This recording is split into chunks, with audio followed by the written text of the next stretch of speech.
Y en este sentido quiero comenzar agradeciendo a los organizadores y en especial a Miguel Fernández su invitación a participar en este señero acto congresual, puesto que para mí es todo un honor presentar la conferencia con la que esta tarde nos obsequiará Verena, cuya obra ha sido imprescindible en la forma en que vengo intentando elucidar algunos fenómenos socioculturales contemporáneos. Si bien no me cabe duda de que no es necesario presentarla, pues es de sobra conocida por sus importantes aportaciones al desarrollo, la institucionalización y la internacionalización, y yo diría incluso, o en particular, la transatlantización de la antropología, y añadiría también del feminismo. No me resisto a hacer una rápida semblanza de su conscientemente entrelazada vida y obra. Y digo conscientemente entrelazada, puesto que Verena nos recuerda insistentemente el hecho de que en toda teoría hay siempre algo de biografía, animándonos así a que biografiemos el pensamiento y la investigación social, para entenderla un poquito mejor. Verena nació en Dessau, Alemania, en 1938. No es ninguna indiscreción porque aparece en todas las entrevistas que hace. En la misma semana en que el régimen nazi invadió y anexionó Austria, convirtiéndola en una provincia del Tercer Reich. A los 10 años, en 1948, emigró con su familia a la Argentina, donde vivió su infancia y juventud en el seno de una colonia de inmigrados alemanes, en la que, como ella misma cuenta, no se hablaba de la Segunda Guerra Mundial ni del exterminio de los judíos, y en la que existían fuertes prejuicios frente a los argentinos, a cuya poca cultura se atribuían todos los males del país. Lo que, como ella misma tantas veces ha explicado, estaría en el origen de sus intereses por cuestiones tales como las fronteras, el racismo y los nacionalismos, así como en su posición crítica con respecto a sus manifestaciones contemporáneas, considerándose una patriota planetaria. Si hay 3 cosas que le he visto que la definan a lo largo de las cosas que he leído y que le he oído, es que es antropóloga, que es feminista y que es patriota planetaria.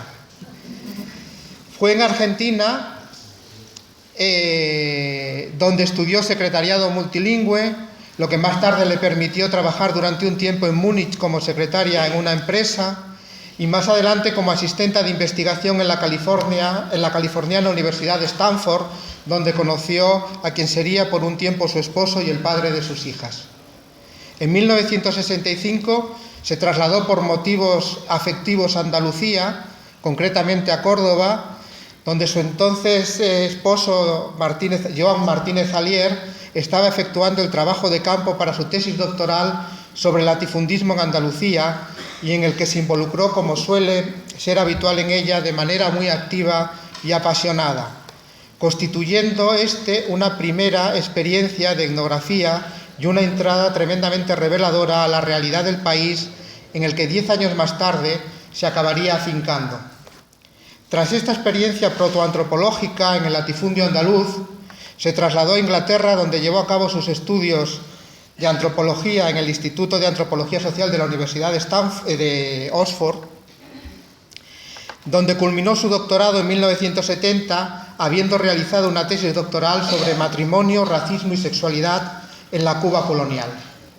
Una tesis doctoral que, habiendo querido estudiar los cambios acaecidos en la familia tras la Revolución cubana y ante el impedimento gubernamental de poder hacer dicho trabajo de campo, se vio abocada felizmente, según ella y los que la hemos leído, a trabajar documentalmente en el Archivo Nacional de La Habana, donde acabó cobrando conciencia, lejos de lo que era predominante en la antropología de la época, de la importancia de la dimensión y del trabajo historiológico en los quehaceres antropológicos. Mientras realizaba los estudios de doctorado, nacieron sus 2 hijas, lo que supuso un enorme reto organizativo por lo que se refiere a la vida cotidiana para poder así compaginar, y ella dice, hijas, cocina y tesis. y sus experiencias personales junto con el debate feminista que se estaba dando en Inglaterra hizo, como ella muy gráficamente dice, que se hiciera feminista en la cocina. Una vez obtenido su doctorado, en 1970, se trasladó con su familia a Brasil, donde cofundó el Departamento de Antropología Social de la recién creada Universidad Estadual de Campinas, donde fue profesora hasta 1980, del 75 al 80, yendo y viniendo de Cataluña a Campinas, y en cuyo seno realizó trabajo de campo con mujeres jornaleras en una plantación de café de Sao Paulo. Y ello asimismo sin perder de vista la dimensión histórica de los conflictos de clase y las relaciones de género en las que estas mujeres estaban insertas.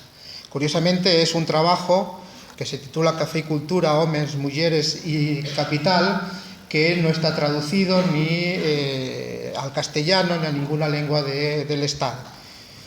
De nuevo, por razones familiares, se instaló ahora definitivamente en Cataluña, donde a los pocos años, a los 5 años de llegar, obtuvo una plaza en el entonces denominado Departamento de Historias de las Sociedades Precapitalistas y Antropología Social, de la Universidad Autónoma de Barcelona.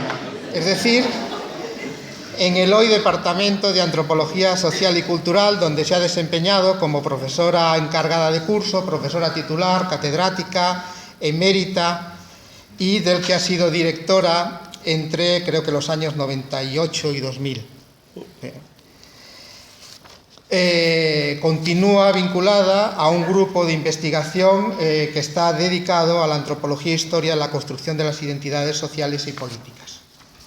Sin detenerme en sus trayectorias académicas y asociativas, sumamente significativas, quiero destacar aquí que, en contraste con lo que ocurre con tantos investigadores sociales exiliados o con muchos académicos con trayectorias cosmopolitas, Verena ha sido una antropóloga con tierra, y juego con la expresión de sociólogo sin tierra, antropólogo sin tierra, que se aplica a muchos investigadores exiliados, donde desterrados de sus países no acaban de aterrizar en los que están, y en este sentido digo que ha sido una antropóloga con tierra que no planea por las sociedades por las que transitan sin aterrizar en ellas, de tal manera que lejos de mantener temas y especializaciones ya desarrollados con anterioridad, inmediatamente a su llegada comenzó a interesarse por la vieja Europa y sobre todo sobre sus nuevas fronteras, exclusiones y retóricas justificativas. Esto es por el tema que aquí nos va a ocupar esta tarde y del que dice que fue su primer tema nada más llegar a mitad de los 70 a Cataluña.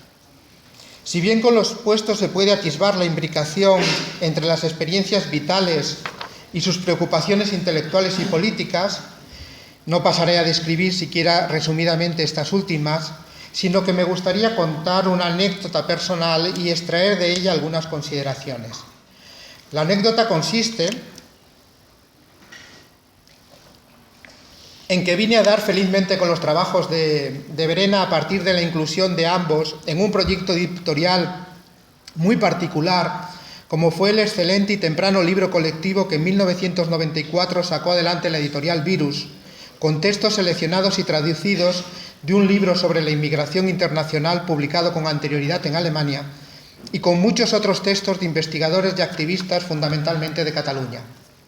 En este libro, que se titula Extranjeros en el Paraíso, y algunos de cuyos textos siguen teniendo una vigorosa vigencia, como el propio de Verena, y en el que mi colaboración con un capítulo se tradujo en una duradera e informal colaboración con la editorial y en la amistad con uno de sus principales promotores, colaboraba también Verena con su emblemático artículo Europa, nuevas fronteras, nuevas retóricas de exclusión, en el que nos llamaba la atención sobre lo que ha dado en llamar fundamentalismo cultural y sobre las diferencias que éste presenta con el racismo en sus diferentes manifestaciones.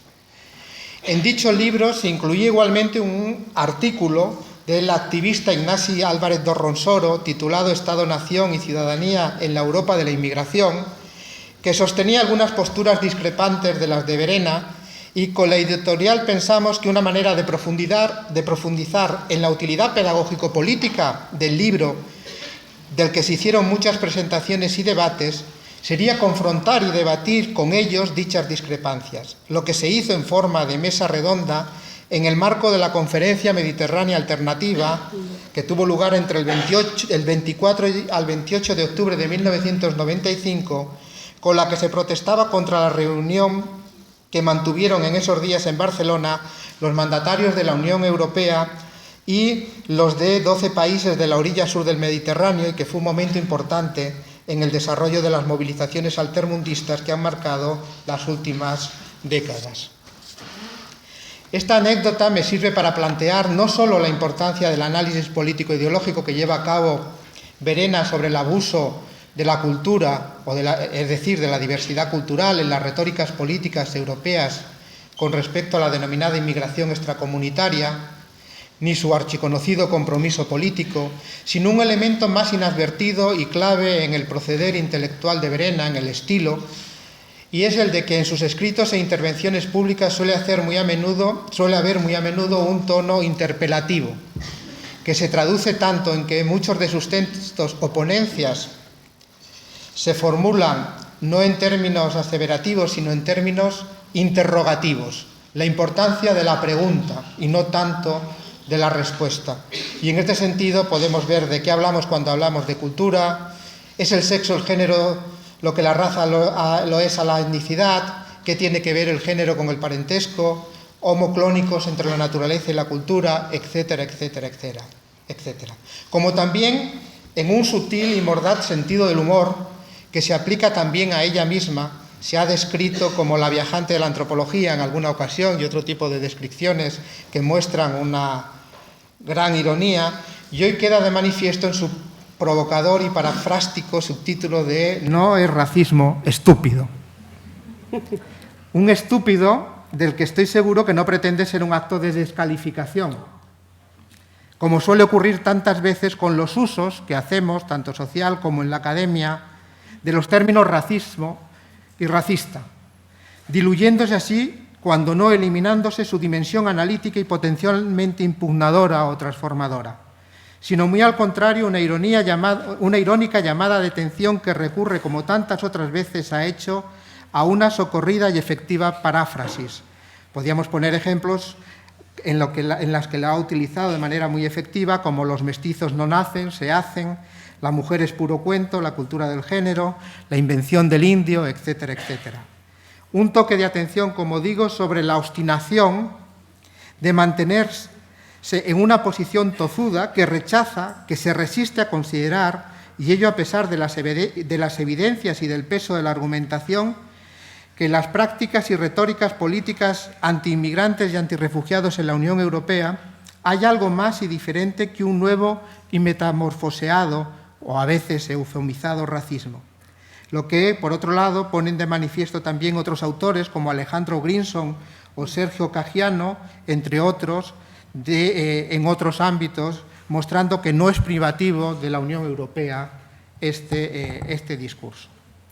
En relación a este punto, me gustaría recoger, junto al porqué a la interrogación sobre por qué se produce este rechazo, qué es lo que nos cuesta tanto, que nos lleva a no aceptar la idea de fundamentalismo cultural, muchas de las veces asimilándose a racismo cultural, y a las implicaciones políticas que puede tener el introducir esa distinción.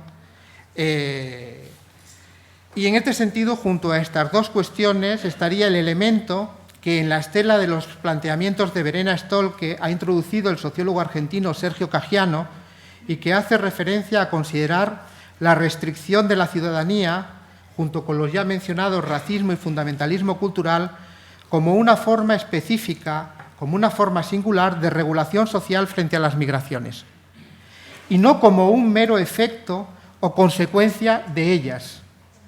Y es que, como insiste Caggiano, esta restricción se ha dado y se da en otros contextos espaciales y temporales y en relación a otros actores aparte de los inmigrantes o inmigrados, como puedan ser o como han podido ser los trabajadores o las mujeres, como puedan ser los niños, o como hoy en día se está dando en España con los emigrantes nacionales que no pagan sus impuestos en el país, que por tanto no tienen derecho a la sanidad pública.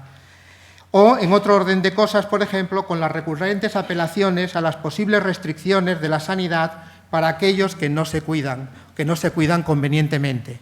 Y podríamos encontrar otros ejemplos de eso que ya podemos llamar ciudadanía restringida.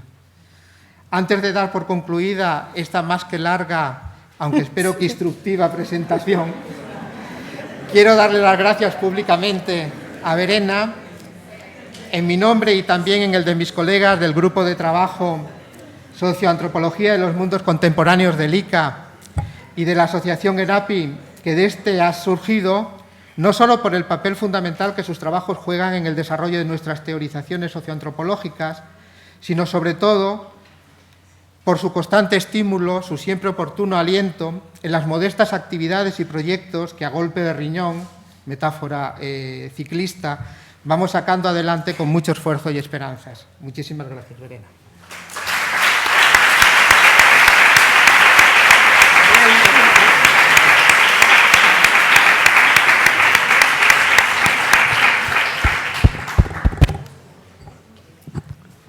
Estoy cansadísima, después de una vida tan larga. Enrique, muchísimas gracias. Realmente, yo creo que es muy excepcional esta presentación con tanto cariño y tanta dedicación. Te lo agradezco muchísimo. Y espero poder añadir algo hoy a estas múltiples cuestiones. Ahí, se me fue. ¿Dónde estamos? ¿Dónde está él? Para ir, ahí está. Bueno, para empezar con una ironía, habréis visto en el programa que el título ha sido reducido a su expresión más enérgica: no es racismo estúpido. Me parece muy bueno, un significativo y divertido, que en realidad de esto se trata, pero claro, no quería usar un título tan esperpéntico, porque de hecho voy a tratar de hablar de naciones, nacionalidades, fronteras en el mundo global, que es obviamente es una pregunta con respecto a las enormes paradojas de este mundo globalizado y por otra parte fragmentado, dividido cada vez más. Solo 2 palabras y media sobre esta presentación en contraste, y es un contraste con las magníficas conferencias de Arturo Escobar hace 2 días y de Tim Ingold hace 1 día. Yo diría que si quisiera sintetizar el contraste, diría simplemente que Arturo y Tim hablaron en clave optimista, hasta utópica, sobre nuestra capacidad de imaginar mundos mejores, mientras que yo, lamentablemente, voy a aterrizar en esta vieja Europa, precisamente porque, sobre todo, y quisiera hablar después con Arturo, sobre todo porque, claro, no es tan conocido la situación atroz que se está dando aquí. Cada día hay nuevos informes, nuevos artículos en la prensa sobre los miles de inmigrantes que tratan de cruzar el Pirineo. Vaya.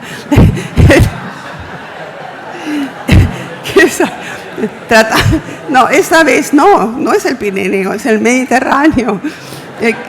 Que están tratando de cruzar el Mediterráneo, la cantidad de gente que muere y, importantemente, en el caso, por ejemplo, de la jungla de Calais, es decir, esa aglomeración de miles, 9.000 refugiados en la costa norte de Francia, donde están construyendo otro muro. Esto es la noticia de hoy. Pero déjenme ser un poco más sistemática.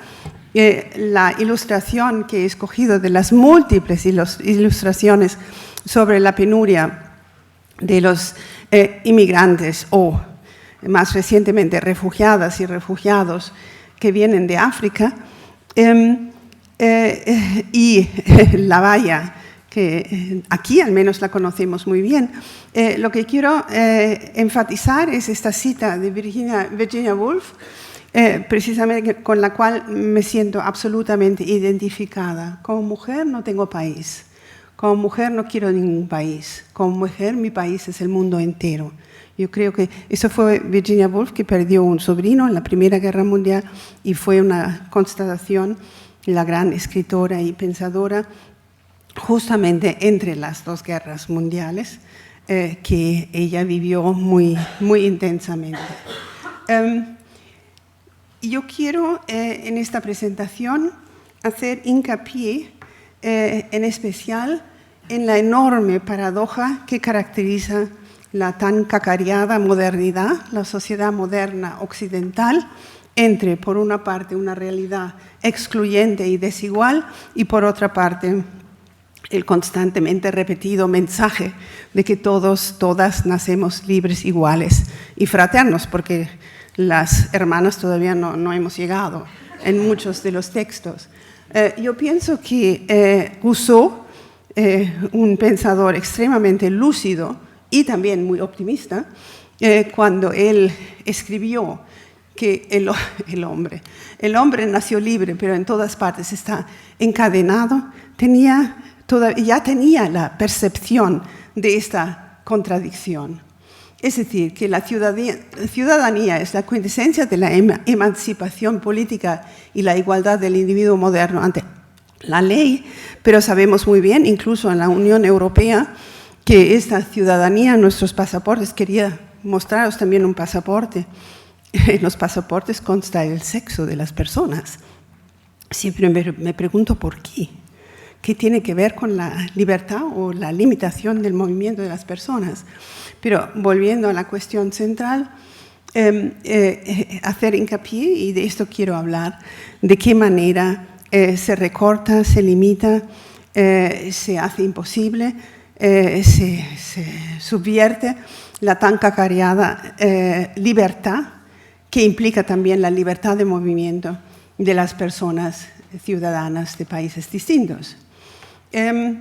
Dentro de unos pocos días, el día 14, habrá una conferencia en el CCCB, que es el Centro de Cultura Contemporánea de Barcelona, aquí al lado, donde va a hablar una persona que yo no conozco, con el maravilloso título que he robado, El mar como frontera, nunca más pertinente que aquí en el sur de Europa, donde todos los días vivimos precisamente las noticias sobre la gente que queda en el mar. Simplemente algunos datos, sobre todo para las y los colegas que vienen del otro lado del Atlántico, es decir, de América Latina, de la intensidad, de lo terrible del problema, de la crisis, mejor dicho, de los refugiados. Y enfatizar aquí, por esto lo cito, esta es Aurora. Es decir, el número creciente de gente que se queda en el mar, y sobre todo también hacer hincapié en las ONGs, y sobre todo en ONGs muy específicas que están trabajando en Grecia, también en el sur de Italia, en Lampedusa, pero sobre todo en Grecia, que es Proactiva Open Arms, y la habréis leído en varios sitios, Médicos Sin Fronteras, que son de una decencia extraordinaria, y además aquí las cifras. Consecuencias. Esta es una imagen terrible de una de los accidentes. No fue un accidente, es la consecuencia obvia de la precariedad de las embarcaciones que cruzan el mar, y también cuando el mar está agitado. Es decir, fue en Lampedusa donde murieron más de 100 personas.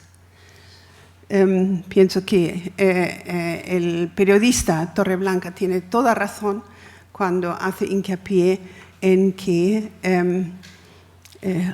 los naturales sentimientos de indignación o vergüenza no pueden ocultar que esos muertos son el resultado de decisiones políticas supongo que estamos de acuerdo, con la aprobación de un sector amplio de nuestras sociedades, consecuencia de la sustitución de las políticas de inmigración por otro tipo de política obsesivamente centrada en el control de las fronteras. No cabe ninguna duda que en los últimos pocos años el control de las fronteras ha crecido, se ha intensificado y el entusiasmo por construir vallas y muros se ha manifestado materialmente, muy claramente. Ahora, esta es la cuestión fundamental que quiero plantear, el punto de partida. Esto fue una manifestación el 19 de marzo de este año, organizado por SOS Racisme, no es una crítica a SOS Racisme, y cuando vi estos carteles, bienvenidos los refugiados, abajo el racismo, pensé, pero no es posible. Esta gente no sabe que la razón fundamental, y esta os la quiero presentar, de la existencia de refugiados son las fronteras, y las fronteras son el producto de la división del planeta en estados nacionales. Es decir, que esto es una mistificación o es una cortedad en la visión, no es solo local, esto fue una manifestación aquí en Barcelona, sino fue una manifestación a nivel europeo, por esto el cartel también en inglés. De ahí viene mi título. Interesante, sin embargo, y alentador, que entre tanto, esto es una iniciativa que está teniendo lugar en Bogatel, en una de las playas de Barcelona, al norte de la Villa Olímpica. Son pequeñas iniciativas de personas, en parte, no de aquí, sino hispano-latinoamericanas, que plantean, recogen dinero, hacen discusiones, conferencias, tratando de hacer visibles las fronteras. Os estoy mostrando estas imágenes para mostrar que no todo el mundo piensa o tiene esta solución facilona, el racismo, sino que efectivamente está creciendo la sensibilidad, la percepción de que la crisis de los refugiados, las penurias de los refugiados tienen todo a ver con las fronteras. Y esta es una sábana que vi en la Plaza de Cataluña, en marzo también, donde se está dando un paso más. Estos son jóvenes, chicas y chicos, que estaban allá unos cuantos días y pusieron este cartel. Bienvenidos los refugiados, no fronteras, es decir, abajo las fronteras, abajo las naciones, paren las deportaciones. Es otro paso analítico más que pienso que hay que tener en cuenta. Sería muy simplón contraponer simplemente esta declaración de la lucha contra el racismo y por otra parte las fronteras. Toda la gente de aquí conoce al extraordinario caricaturista El Roto que publica en varios órganos, varias publicaciones, importantemente en El País. Efectivamente, yo creo que últimamente está muy deprimido, por lo tanto sus viñetas no son tan irónicas o tan ligeras.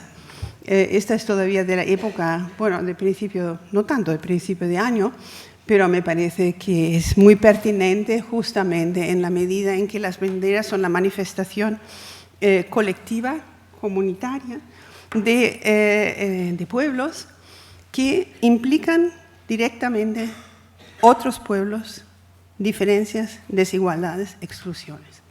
Pero ahora quisiera ser un poco más seria y referirme a la historia. Este es un hecho que yo creo que es poco conocido, tanto en América Latina como incluso en Europa. La preocupación y la pena y la agitación en torno de la crisis de los refugiados en Europa ha comenzado con la tragedia de los y las refugiadas de Siria, Grecia. No se sabía que en realidad el Estado español es extremadamente inventivo y pionero en la construcción de alambradas. Nosotras aquí sí que recordamos que la valla, esta larga valla en Melilla y la otra en Ceuta, ya es una cosa antigua. La primera no es alumbrada, es alambrada, es un error.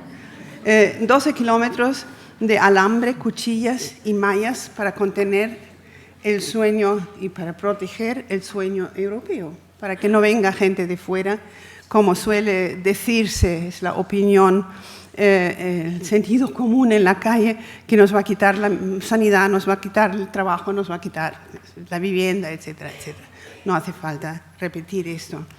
La alambrada de Melilla se ha efectivamente convertido en un muro que separa pueblos, países, continentes, civilizaciones, y lo que haría falta decir aquí es personas, colectivos de personas. Pienso que esta imagen es particularmente significativa porque lo que muestra es que ha habido gente que han tratado de cruzar, de pasar por estas mallas. Informémonos, sepamos realmente qué significan estas vallas, cómo se construyen.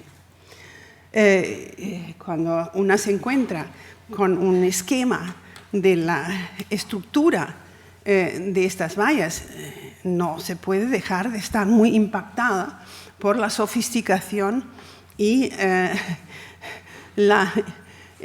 aún así pasan el carácter aparentemente insuperable de estos muros. Hay la cuestión de las cuchillas. Habían quitado las cuchillas que están ahí arriba del todo, que es una cosa terriblemente peligrosa. Quienes tratan de saltar las vallas se cortan, pero fue breve esta pausa de las cuchillas porque los instalaron otra vez en 2013, es decir, que es todo muy...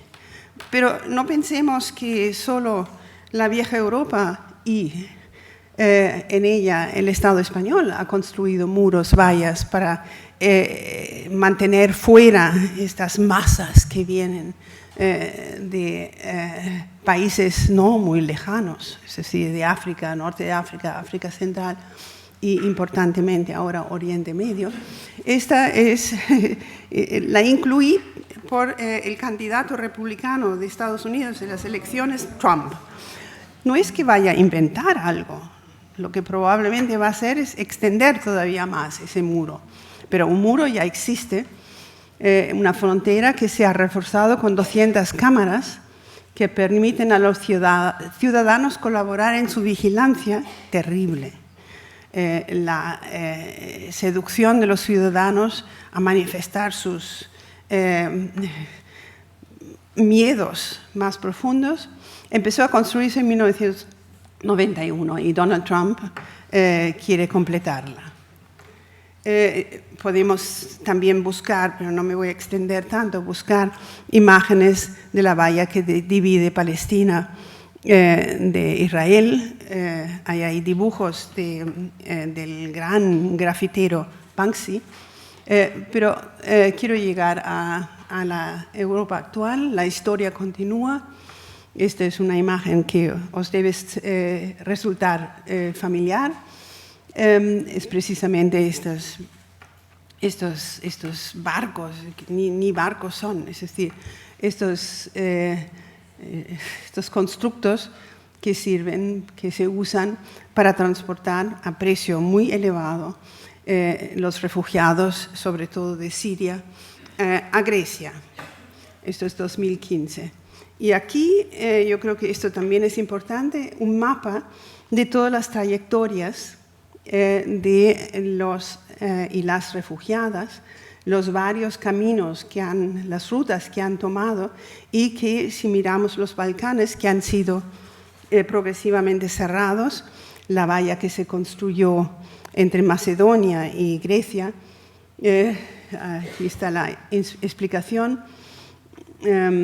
Las principales rutas, la del Mediterráneo central por Libia, que sería la más peligrosa y mortífera, y la de Grecia y Balcanes por Turquía, la más numerosa. Bueno, y tampoco me voy a referir extensamente al tratado reciente entre la Unión Europea y Turquía para que Turquía se encargue en impedir que los refugiados en los campamentos, que son muy grandes en Turquía, se embarquen hacia las fronteras de Europa, que son alternativamente Grecia o el sur de Italia, es decir, sobre todo Lampedusa. Las novísimas fronteras y cuchillas. Esto es una foto de un proceso de construcción de otro muro entre Grecia y, que mencioné, entre Grecia y Macedonia. Y la gente camina. Y yo creo que con esto acabo estas imágenes. Quiero pasar a un análisis un poco más sistemático para recordar también que no solo es el sur de la Unión Europea donde se aglomeran estas masas de refugiados que tratan de entrar en el paraíso terrenal que suponen que es la Unión Europea, sino que dentro de la Unión Europea ha habido continúa habiendo un movimiento de refugiados muy importante que han acabado esperando poder cruzar el estrecho de la Mancha hacia Inglaterra. Esta idea de que Inglaterra tiene trabajo, ofrece trabajo, es muy interesante. La llamada jungla de Calais, que ahora quieren eliminar y construir otro muro, que los campamentos están construidos al lado de la carretera que conduce justamente al inicio del túnel y al inicio de donde pasan los camiones en los que la gente trata de clandestinamente cruzar el canal de la Mancha.